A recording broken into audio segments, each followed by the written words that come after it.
हम लोगों ने अभी तक दर्पण पढ़ा और दर्पण में ध्यान दीजिएगा, दर्पण में 3 फॉर्मूला पढ़े। एक फॉर्मूला ए बराबर आर बाई, दूसरा दर्पण सूत्र पढ़े 1/a बराबर 1/v प्लस 1/u, और तीसरा फॉर्मूला पढ़े कि m बराबर -v बटा में, जिसको हम लोग s डैश बाई h भी बोलते हैं। ठीक है, यही तीनों पर अभी हम लोग न्यूमेरिकल करेंगे। जैसे कहने का मतलब है कि आपसे अगर हम सवाल पहले पूछें, मान लीजिए कि आपसे कोई क्वेश्चन पूछा जाए कि एक उत्तल दर्पण की फोकस दूरी, ठीक है, क्वेश्चन ध्यान सुनिएगा, एक उत्तल दर्पण की फोकस दूरी 10 सेंटीमीटर है, ठीक है, तो बताइए इसकी वक्रता त्रिज्या क्या होगी? तो यही चीज आपको ध्यान से समझना है। कोई 10 है, कोई 5 ऐसे बोल रहा है, कोई 20 बोल रहा है। फोकस दूरी 10 हो तो आपको मालूम होना चाहिए कि फोकस दूरी अगर 10 है और वक्रता त्रिज्या चाहिए तो बस इसका 2 गुना कर दीजिए तो 20 सेंटीमीटर हो जाएगा। लेकिन आपको ये याद रखना होगा कि कौन प्लस में होता है, कौन माइनस में होता है। ये गड़बड़ होगा तो सब गड़बड़ हो जाएगा। और जैसे अब हम पूछे कि अवतल दर्पण में फोकस दूरी 9 सेंटीमीटर है, तो बताओ वक्रता त्रिज्या क्या होगा? तो आंसर क्या होगा? -18, क्योंकि अवतल दर्पण में त्रिज्या माइनस हो जाता है। तो अवतल जैसे ही शब्द आएगा तो समझ लेना कि उसका फोकस दूरी क्या होगा? माइनस। और उत्तल जैसे ही आएगा वो क्या होगा? प्लस हो जाएगा। और तुमको अलग अलग टाइप के क्वेश्चन बता रहे हैं, फिर तुम लोग को बनाना है, ठीक है। जैसे कि अब देखिए, इस पर तो बहुत बेसिक क्वेश्चन बनता है। आप सवाल देखिए, त्रिज्या दिया होगा तो एक आराम से निकल जाएगा। अब जैसे हम आपसे कहें कि 20 cm वक्रता त्रिज्या है, अवतल दर्पण की वक्रता त्रिज्या 20 cm है, तो फोकस दूरी क्या होगी? -10 हो जाएगा। नॉर्मल बात है। अब इसके बेसिस पर ही क्वेश्चन थोड़ा घुमा करके पूछ रहा है, ठीक है। तो इस पर घुमा करके पूछेगा तो बेसिक से शुरू कर रहे हैं। जैसे हमारे सामने क्वेश्चन है कि एक अवतल दर्पण की फोकस दूरी 15 cm है, 10 cm की दूरी पर वस्तु रखने से प्रतिबिंब की दूरी ज्ञात करें। तो सारे टाइप के क्वेश्चन पहले आप समझ लीजिए बढ़िया से। जैसे आपके सामने कोई भी ऐसा न्यूमेरिकल देखने को मिले तो कभी भी क्वेश्चन बनाने से पहले का बात बता रहे हैं। सबसे पहले इसमें ढूंढना है कि दर्पण कौन सा है। तो आपको इसमें क्या दिख रहा है? तो पहले आप सवाल बनाने से पहले हेडिंग में लिख दीजिएगा अवतल दर्पण। ये लिखने के बाद ही क्वेश्चन सॉल्व करना है। समझ में आया? अगर उत्तल रहे तो उत्तल लिखना है, ये बात दिमाग में हमेशा रखिएगा। अब तो अवतल में लिख देने के बाद अब हम लोग कुछ मेन टॉपिक को समझेंगे। यहाँ पर एक बहुत ही खास बात, अगर हम चिन्ह परिपाटी का बात करें, चिन्ह परिपाटी का मतलब समझते हो? परिपाटी का मतलब समझता है सब, जो सदियों से चलते आया। परिपाटी शब्द का मतलब हुआ चिन्ह परिपाटी, जो सबसे पहले जो दादा परदादा जो कह गए उसी बात को जो हम आज तक मानते आ रहे हैं वही है परिपाटी। तो चिन्ह परिपाटी में हम क्या मान के चलते हैं? हम अवतल दर्पण में फोकस दूरी को क्या मान के चलते हैं? माइनस, ऋणात्मक, और उत्तल दर्पण में फोकस दूरी को प्लस, और यही मानते चल रहे हैं। इस बात को ध्यान में रखते हुए आप जो भी न्यूमेरिकल सॉल्व कीजिएगा उसमें आपको ध्यान रखना है कि कौन चीज़ क्या होगा, ये आपको बहुत इम्पोर्टेंट रहेगा। जैसे मान के चलिए कि हम यहाँ पर लिख दें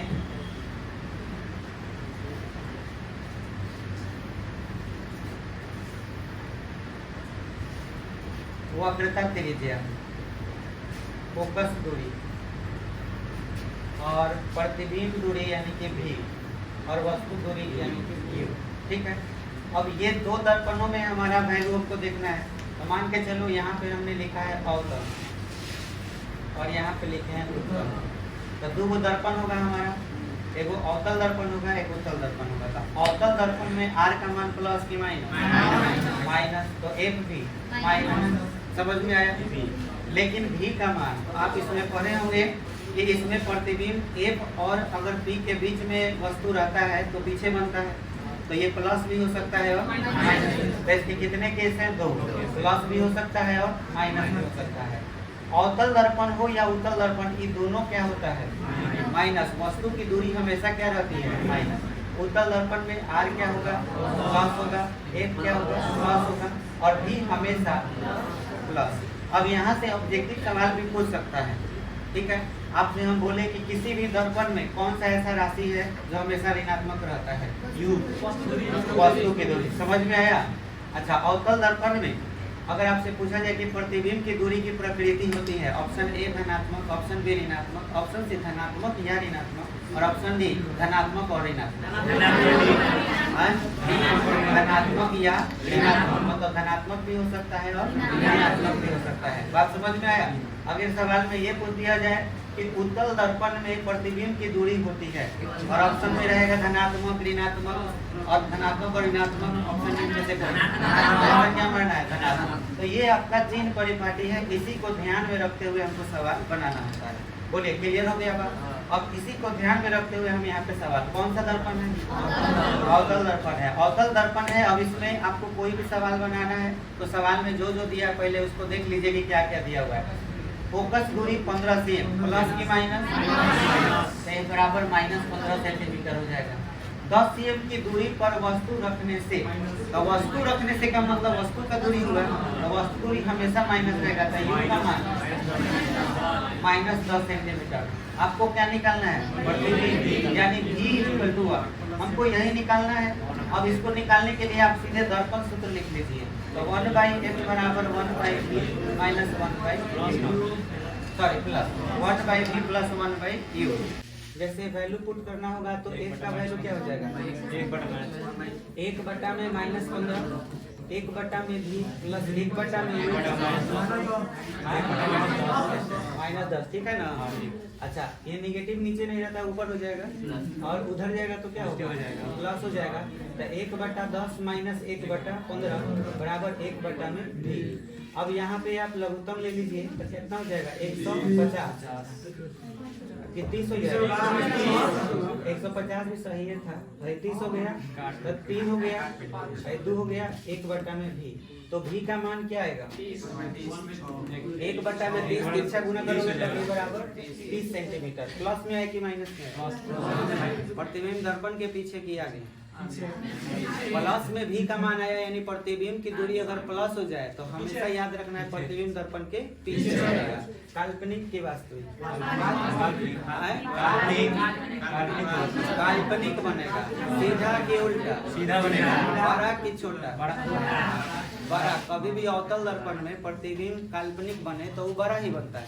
आपको याद होगा, दाढ़ी बनाने के लिए वहीं पे ना चेहरा रखा जाता है, तो बड़ा इमेज बनता है। तो आप ध्यान दीजिए, एक वो खाली है प्रतिबिंब हमको पता चल जाएगा कि कहाँ बन रहा है, तो तुरंत नस पकड़ा जाएगा इसका कि कौन चीज कहाँ पे बनेगा, कैसा बन रहा है, बड़ा बन रहा है कि छोटा बन रहा है, तुरंत हमको पता चल जाएगा। खाली इतने से हमको पता चल जाएगा सब। v का मान 30 सेंटीमीटर, वो भी किस में? अवतल दर्पण में। प्लस आया तो दर्पण के पीछे। फिर हम तो जानते ही हैं कि दर्पण के पीछे जहाँ प्रतिबिंब बना तो वो प्रतिबिंब जहाँ होगा वो बड़ा होगा। किस चीज से? वस्तु से। तो अब ऑब्जेक्टिव में यहाँ से कुछ उठा के पूछ देगा, जरूरी नहीं कि खाली न्यूमेरिकल में पूछेगा। पूछ देगा कि प्रतिबिंब की दूरी ज्ञात करे के जगह पर हटा देगा और बोल देगा कि प्रतिबिंब की प्रकृति होगी। ऑप्शन ए काल्पनिक, ऑप्शन बी वास्तविक, ऑप्शन सी कुछ कहा नहीं जा सकता, ऑप्शन डी इनमें से कोई नहीं। तो आंसर क्या होगा? काल्पनिक। कुछ भी उठा के पूछ सकता है, या फिर आपको सवाल में इतना ही लिखेगा और लास्ट में लिख देगा कि प्रतिबिंब का आकार होगा। ऑप्शन ए वस्तु से बड़ा, ऑप्शन बी वस्तु के बराबर, ऑप्शन सी वस्तु से छोटा, ऑप्शन डी इनमें से कोई नहीं, वस्तु से बड़ा। क्योंकि पीछे वाला केस याद रहेगा तभी आप ऑब्जेक्टिव और न्यूमेरिकल दोनों कर पाइएगा। यहाँ सवाल घुमा के कहीं से भी कुछ भी उठा के पूछ सकता है। समझ में आया? ये बोलो, इस टाइप में किसी को दिक्कत? नेक्स्ट टाइप को समझो, फिर सवाल बनाने के लिए भी देंगे। अगला टाइप देखो क्या है। एक उत्तल दर्पण की फोकस दूरी 6 सेंटीमीटर। तो आपको हम बोले हैं न्यूमेरिकल बनाने के लिए सबसे पहले क्या करना है? हेडिंग लेना है। किस चीज का? पहले हम उत्तल दर्पण देके हेडिंग दे देंगे, अब तभी सवाल को आगे सॉल्व करेंगे। फोकस दूरी यानी f का मान 6 सेंटीमीटर प्लस की माइनस होगा। 12 cm की दूरी पर वस्तु -9 सेंटीमीटर। अब क्या निकालने के लिए बोल रहे हैं? यानी v = 1। अब हम इस सवाल को बनाएंगे तो पहले फॉर्मूला लिख लेते हैं। क्या फॉर्मूला होगा? 1/, मान पुट करेंगे 1/6, 1/में भी प्लस 1/में -12, उधर जाएगा तो क्या हो जाएगा प्लस 1/6 प्लस 1/12 बराबर 1/में भी। लघुत्तम ले लीजिए तो 2 प्लस 1/में, अब बोलो क्या हो जाएगा। यस, यहाँ पे हो जाएगा 3/12 इक्वल टू 1/में भी 3 चौका 12, तिरछा गुना भी का मान 4 सेंटीमीटर। वहीं बाई चांस उत्तल दर्पण का सवाल बना रहे हैं और भी का मान माइनस आ जाए, तब क्या करोगे। तो कहोगे कि भाई ऐसा तो हो ही नहीं सकता, ये भी का मान नेगेटिव, क्वेश्चन में ही गड़बड़ी हो जाएगा। समझ में आया। या फिर तुम कहीं गलती किए होगे, मान लो न्यूमेरिकल बना रहे हो उत्तल दर्पण का, बनाते बनाते भी का मान निकाल दिया तो माइनस, तो सवाल देखते ही आंसर जो है उसका 0 मार्क्स तुमको मिल जाएगा। समझ में आया। तो सावधानी रहे, उत्तल दर्पण हो तो भी का मान हमेशा क्या आना चाहिए, क्योंकि इसका इमेज हमेशा दर्पण के पीछे बनता है। अब इसे देख करके मान के चलो ऑब्जेक्टिव में क्वेश्चन ये पूछ दिया कि प्रतिबिंब की प्रकृति होगी। अब प्रकृति में 3 किस्म का बात आता है, एगो वास्तविक चाहे काल्पनिक का बात आता है, एगो बड़ा चाहे छोटा का बात आता है, और एगो आपका आता है सीधा या उल्टा का। ठीक है, 3 किस्म के बात को बताओगे तब वो प्रकृति कहलाएगा, नेचर कहलाएगा। तो तुम हमें बताओ पहला बात, आकार कैसा होगा। छोटा काहे कि हम उत्तल दर्पण में जानते हैं इमेज हमेशा छोटा होता है, तो देखते ही बता देंगे। ऑप्शन दूसरा चीज कि आकार तो हो गया, अब कहेंगे कि वास्तविक की काल्पनिक, उत्तल है तो काल्पनिक बनना तय है। समझ में आया। और तीसरा सीधा के उल्टा। बोलो इसमें कोई दिक्कत। तो नॉर्मल ये क्वेश्चन था, हम लोग बड़े आराम से इस टाइप के क्वेश्चन को सॉल्व कर लेंगे। अब थोड़ा सा क्वेश्चन का लेवल थोड़ा बढ़ाते हैं। देखो क्वेश्चन का लेवल यहाँ बढ़ गया। अब इस टाइप को समझो, दर्पण कौन सा है पहले ये लिखेंगे, अवतल दर्पण हम लिख लेंगे। अवतल दर्पण लिखने के बाद ही क्वेश्चन सॉल्व करना है। क्या दिया हुआ है, फोकस दूरी दिया है, फोकस दूरी कितना -12 सेंटीमीटर। अब क्या है 6 cm की दूरी पर 4 cm ऊंची वस्तु रखने से प्रतिबिंब की ऊंचाई क्या होगी। मतलब आपको बताना है 6 और 4 काथी का मान दिया है। 6 cm की दूरी पर 6 cm की दूरी पर तो वस्तु का दूरी दे दिया, यानी u का मान कितना दे दिया -6 सेंटीमीटर। 4 cm ऊंची वस्तु। समझो 3 परिपाटी में एक और बात तुमको ध्यान में रखना है। ये देखो एगो लाइन और खींच दे रहे हैं। अगर हम इसमें तुमसे बोलें कि वस्तु की ऊंचाई को काठी से सूचित करते हैं एच से, और प्रतिबिंब की ऊंचाई को एच डैश से। अगर मैं इसके प्लस माइनस की बात करूं तो वस्तु हमेशा बाबा आदम जमाना से पश्चिम परिपाटी शुरू से ये मानते आए हैं कि वो क्या होगा, चाहे उत्तल हो या अवतल, ये हमेशा क्या रहेगा पॉजिटिव। लेकिन निगेटिव कब होगा। अच्छा, उत्तल दर्पण में प्रतिबिंब कैसा बनता है, सीधा मतलब ऊपर के नीचे, हमेशा ऊपर। तो उत्तल दर्पण में हमेशा ऊपर बनेगा और वस्तु भी हमेशा ऊपर रहता है, इसीलिए प्लस लेते हैं। इसलिए ये भी हमेशा क्या होगा, लेकिन है प्लस और माइनस दोनों होगा। प्लस कब होगा, ध्रुव और फोकस के बीच, ध्रुव और फोकस के बीच, मतलब P और F के बीच रहेगा प्लस, अब बाकी सब केस में क्या रहेगा, इहो आपको ध्यान में रखना है। बोलो क्लियर हो गया। अब इस बात को ध्यान में रखते हुए तुम्हारे पास जो ये क्वेश्चन है ध्यान से समझो। 4 cm ऊंची वस्तु बोला है, H मतलब कि H डैश, H ना वस्तु की ऊंचाई दिया, प्लस की माइनस, ये हमेशा प्लस रहेगा। H का मान हमेशा क्या होगा, प्लस रहेगा। तो 4 cm प्लस में उतरेगा। काठी निकालना है तुमको,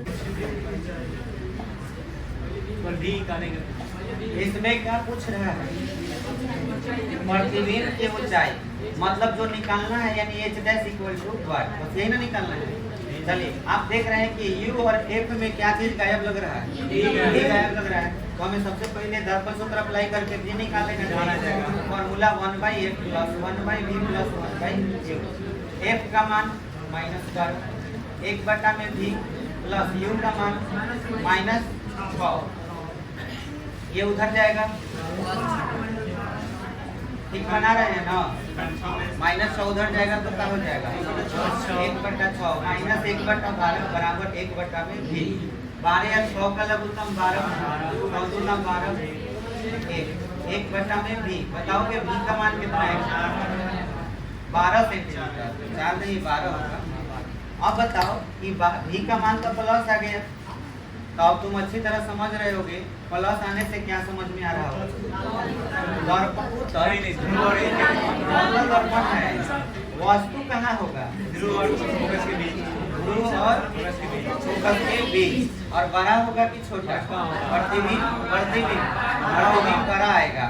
मतलब आप यहाँ पे देख सकते हैं सवाल में h डैश पूछ रहा है, h कितना है? 4। देखो अंदाजा हो गया, आंसर 4 से बड़ा ही आएगा, कहीं 4 से छोटा आ गया तो गलत बना रहे। बात बुझाया? प्रतिबिंब की ऊंचाई तो बड़ी होती है, तो इसलिए यहाँ पे वैल्यू हमारा कितना आना चाहिए? 4 से ज्यादा। और प्लस में आना चाहिए कि माइनस में? प्लस में, नहीं तो गलती है। समझ में आया? अब आते हैं परिभाषा पर। हमको चाहिए h डैश का मान, और h डैश के मान के लिए आवर्धन की परिभाषा क्या होता है? प्रतिबिंब की ऊंचाई बटा वस्तु की ऊंचाई के अनुपात को क्या कहते हैं? आवर्धन। और आवर्धन का व्यंजक क्या होता है? माइनस v बटा में u। ये फॉर्मूला हमारा गोलीय दर्पण के लिए होता है। अब हम इसमें मान पुट करेंगे, h डैश निकालना है। h निगेटिव होता है कि पॉजिटिव? पॉजिटिव है। h हमेशा पॉजिटिव होता है। और कितना दिया है? 4 दिया है, तो यहाँ पे आपको 4 लिखना है। माइनस तो फॉर्मूला का माइनस है। अब v का मतलब यहाँ जो आया 12 आया। u का मान u का मान -6 है। एक बार देख लेते हैं, है ना -6, तो हम -6 लिखेंगे। अब देखिए ये माइनस माइनस प्लस हो गया। अच्छा, 6 से 6 गुना 12, 4 गुना h डैश बराबर 8। प्लस आना चाहिए था कि नहीं? 12 आना चाहिए था कि नहीं? 4 से आ गया, तो यही हमारा प्रतिबिंब का ऊंचाई आंसर हो गया। बोलो, इस टाइप का भी क्वेश्चन सॉल्व कर लेगा। देखो जितना टाइप बता रहे हैं उतना टाइप का क्वेश्चन भी देंगे, और उतना करके तुमको आना है। आगे समझो, क्वेश्चन का लेवल थोड़ा सा और आगे बढ़ाएंगे। यहाँ पे आप देख सकते हैं और है कि एक अवतल दर्पण की फोकस दूरी 10 cm है। 5 cm की दूरी पर प्रतिबिंब बनने के लिए वस्तु की दूरी बताइए। ठीक है, यहाँ पे आपको देखने में लग रहा है आसान, लेकिन ये आसान नहीं है। ध्यान से देखिए, पहले क्या लिखिएगा? पहले अवतल दर्पण लिख लीजिए। देखो कहाँ मिस्टेक करता है सब, और सब लड़का देखो ध्यान देना। अवतल दर्पण है, f कितना है? -10 सेंटीमीटर। 5 cm की दूरी पर प्रतिबिंब बनाने के लिए, मतलब कि काठी का मान दिया है 5 cm। गलती कर बेटा, काठी h डैश और प्रतिबिंब की दूरी ना है, प्रतिबिंब बनाने के लिए प्रतिबिंब की दूरी यानी v का मान दिया। अब v का मान कितना? अब बताओ प्लस की माइनस? बस यहीं पे ध्यान देना है। जो आदमी यहाँ ये समझ के माइनस लिख देगा कि अवतल दर्पण है तो गड़बड़। आप 3 परिपाटी देखिए, v का मान अवतल में प्लस भी होता है और माइनस भी होता है। अगर यहाँ पे गड़बड़ी किए तो ये गड़बड़ हो जाएगा। मेन चीज यहीं पे है, ये प्लस में भी होगा और माइनस में भी, दोनों केस हो सकता है। अवतल दर्पण में कभी भी प्रतिबिंब की दूरी दे तो आपको आगे प्लस भी लिखना है और माइनस में भी। अभी एक सवाल नहीं रहा, डबल क्वेश्चन हो गया। बात समझ में आ गया? अब यहाँ से बनाने के लिए हम 2 लाइन पकड़ेंगे, उसके बाद क्वेश्चन सॉल्व करेंगे। तो कह रहा है कि वस्तु की दूरी ज्ञात करें, तो आपको u निकालना है। अब यहाँ से क्वेश्चन बनाने के लिए आपको देखिए क्या करना है, ऐसे लाइन खींच देना है और उसके बाद आपको इधर v बराबर लिखना है +5 cm लेने पर, इधर v बराबर -5 cm लेने पर। ऐसे क्वेश्चन बनेगा। 2 आंसर इसके होंगे, क्योंकि दो केसेस हो सकते हैं। अब आप फॉर्मूला लिख लीजिए, 1/f बराबर 1/v + 1/u। फिर इधर 1/f = 1/v + 1/u। अब दोनों तरफ मान पुट करिए।